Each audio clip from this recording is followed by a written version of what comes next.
Good morning, welcome to Smarties Kids Church from St Martin's, our online programme for children. Today is Palm Sunday, so we're going to be thinking about Jesus riding on the donkey into Jerusalem. On Palm Sunday it's really fun to wave around palm branches. I haven't got a palm branch, so Phil is going to show us how we can make one at home. Hopefully you've got some pens, some paper, scissors and tape, and you'll have everything you need. So let's go into the tent and get making.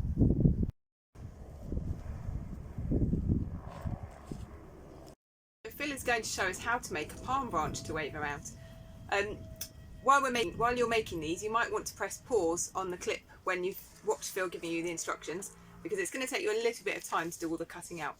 While you're cutting out and colouring in, you might like to listen to some music. I really recommend the Wren Collective Kids music, or Dougie Doug Doug for some really good fun to listen to. And then when you've finished, press play again and come back to us ready for the story. Hi, so today we're going to make a palm branch made out of palms of your hand. So first of all, what you need is some paper and a pencil.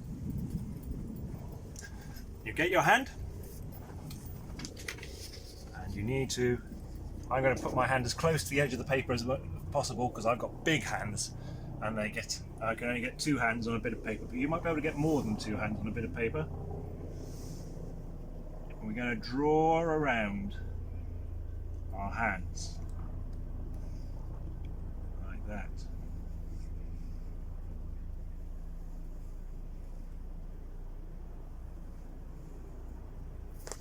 And then once you've drawn around your hand, grab your scissors. You might need a grown-up to help you with this if you've only got little hands. And we cut around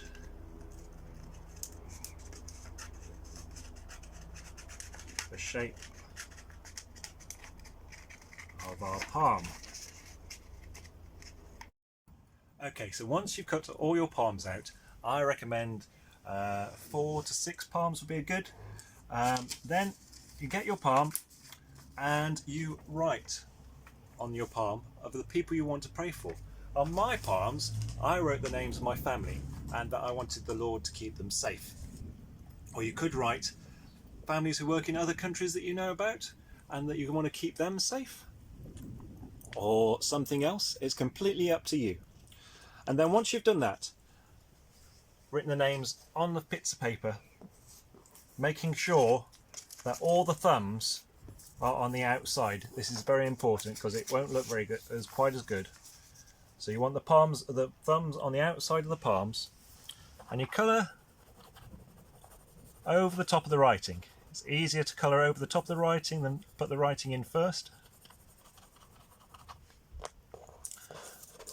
And once you've done that, you take each palm and overlap them like that, making sure you can see the writing, of course. You get your sellotape and scissors, and you tape each of your palms together, remembering thumbs on the outside. Now Chrissy used her hands and I used my hands, and we got different shapes hands, so that sometimes helps the look of the branch. If you want to use different shaped hands, you could use your mum and dad's hands or your brothers and sisters' hands.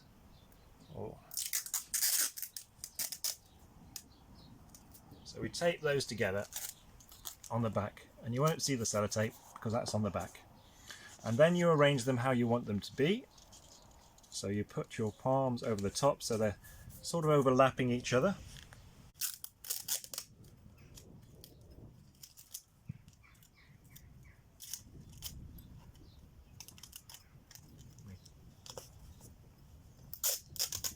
Stick a bit of tape over there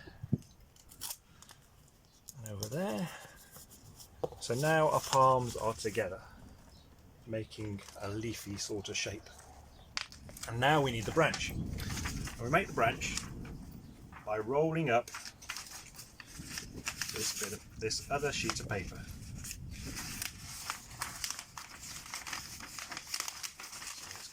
So sometimes a bit tricky to start, And then it gets easier as you keep going. Right, and tap it down so it's all straight. And then if you grab the middle bit and just pull it tighter, it'll make the roll tighten up. And if you've got little fingers, you can get it really, really tight. I haven't got little fingers, so I can't quite get it that tight. And then a bit more sellotape.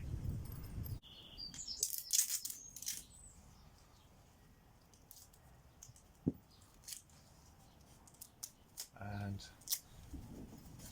take the top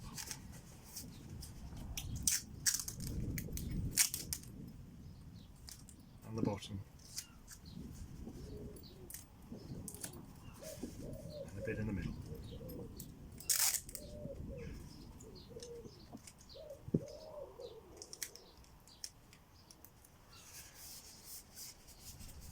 And that's your branch. So this is the back of your branch, and you cut down the sides about 4 centimeters, maybe 5. Doesn't have to be very accurate.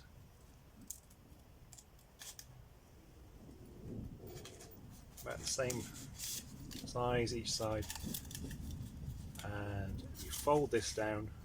Ooh. I'm just going to snip that bit off because it's going to get in the way otherwise. There we go. Put your finger down and fold it over.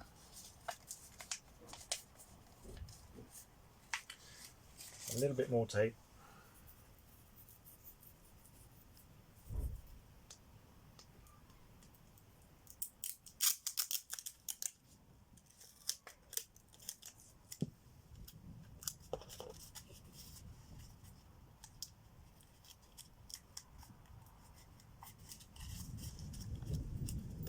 Around the top.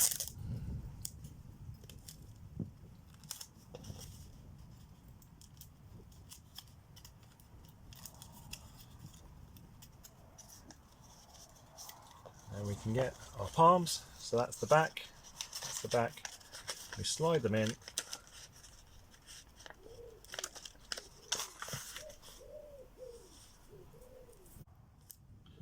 So you get a big long piece. Stick it up the back there.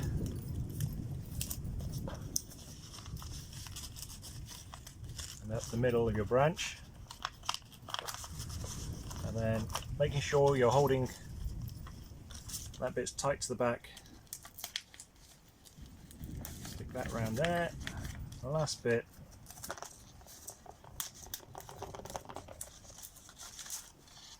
That round there. And that sort of makes it a little bit curvy shape and gives it a bit of stiffness. And then you can wave your palm branch.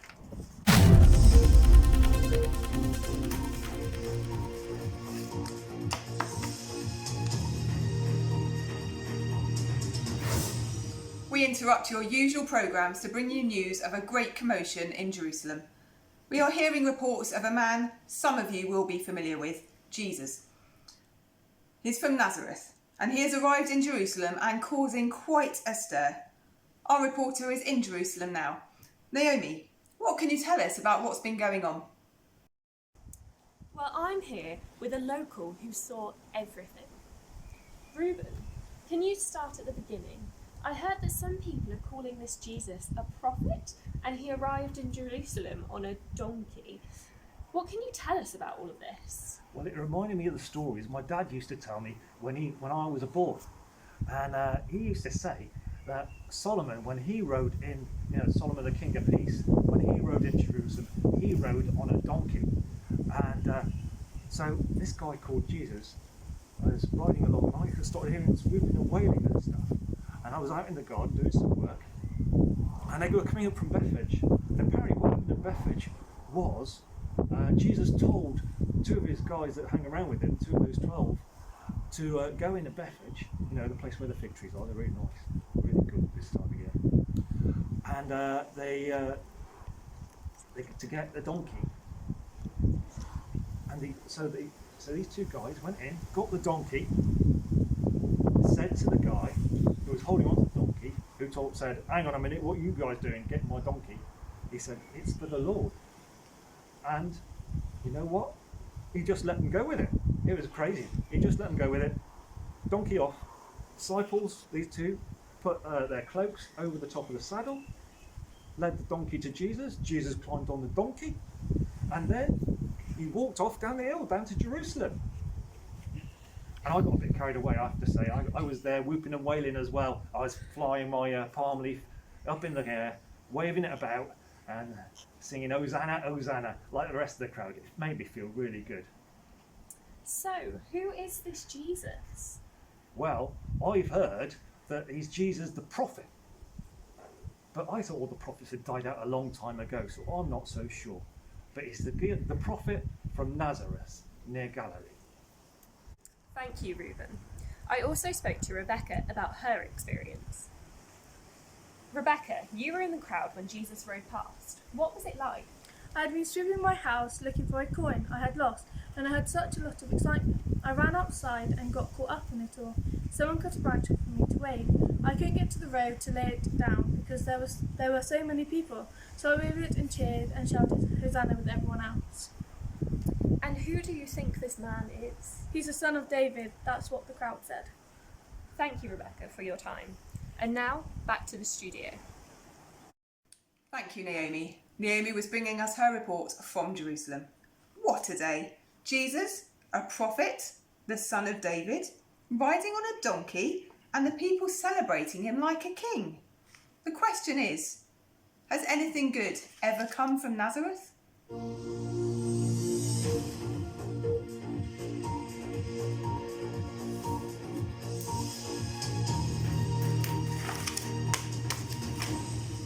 On Palm Sunday, we normally get given a palm cross made out of palm leaves.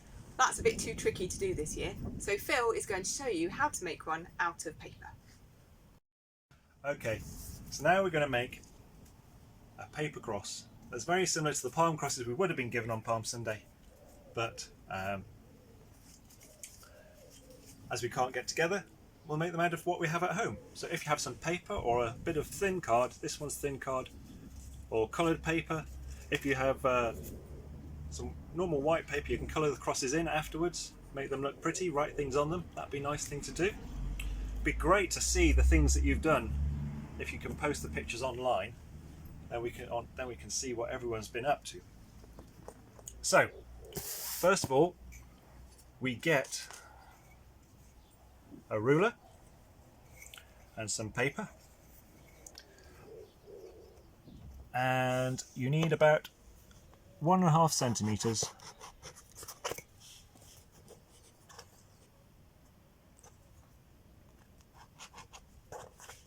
2 lines, 1.5 centimeters, one at the top, one at the bottom, and then you join the lines together. You might need an adult to help you with this bit. It's a little bit tricky.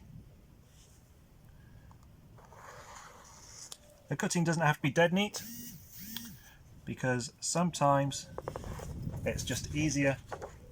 Well, it looks more effective if it's a bit rough.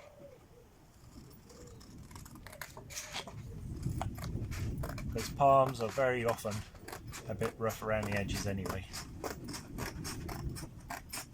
But they do need to be the same size at both ends, otherwise it gets a little bit tricky with the folding. So there's one.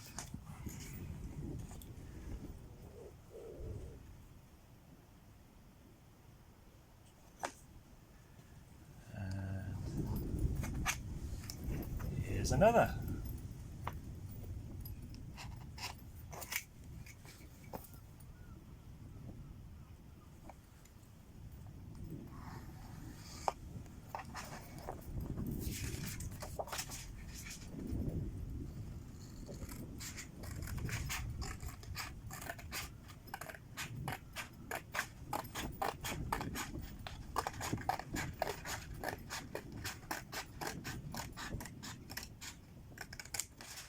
You could be really creative with the sorts of paper you get and find at home. So let's move these things out of the way So what you need to do is just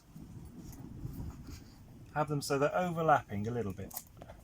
Around about half, maybe a little less. And you fold those two bits over like that. And all we're doing at the beginning is joining the paper together.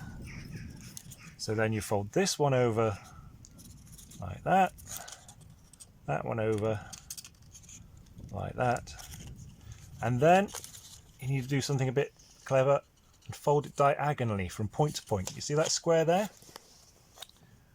So you fold across there diagonally.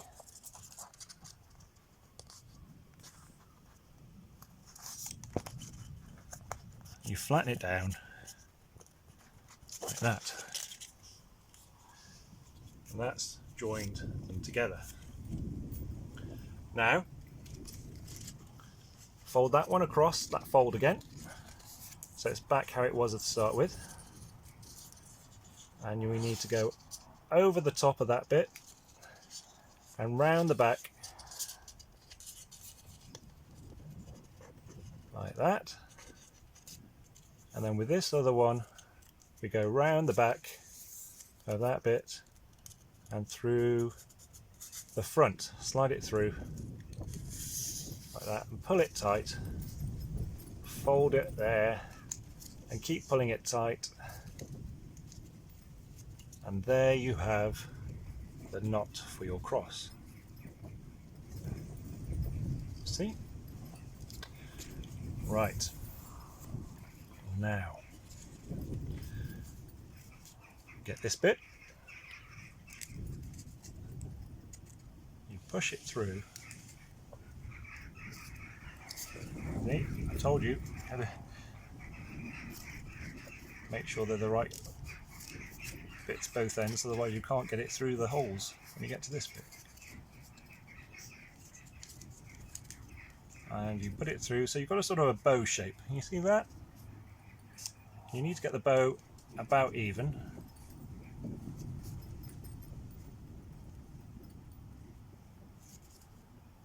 Like that, and you just fold them down.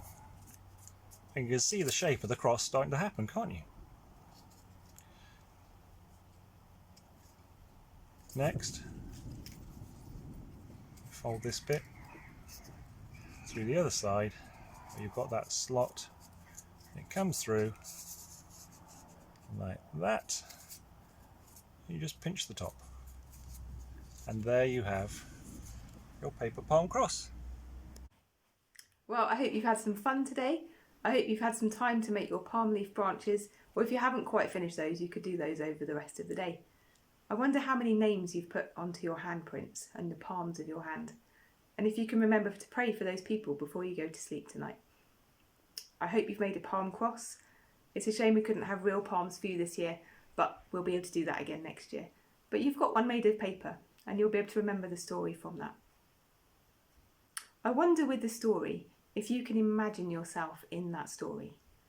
What would it feel like to feel the heat of the sunshine on your skin and feel the sandy, muddy ground under your feet? To be stuck in the crowds, jostled by lots of people, the cheering, the shouting. How would it make you feel to be there? Imagine what it would be like to see Jesus going past on that donkey. Would you be able to smell the donkey? Would you be able to smell the person next to you? It might be a bit stinky because it was so hot. I just wonder what it would be like. Can you wonder that too? Imagine yourself in the story. And why did Jesus go into Jerusalem on a donkey?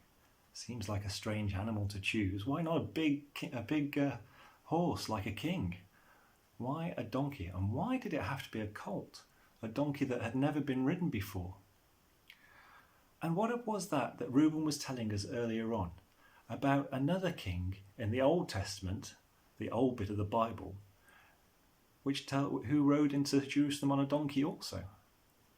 That seems very interesting to me. I wonder if you could find that out in the Old Testament and maybe tell your parents about it, all about that story about Solomon riding into Jerusalem on a donkey.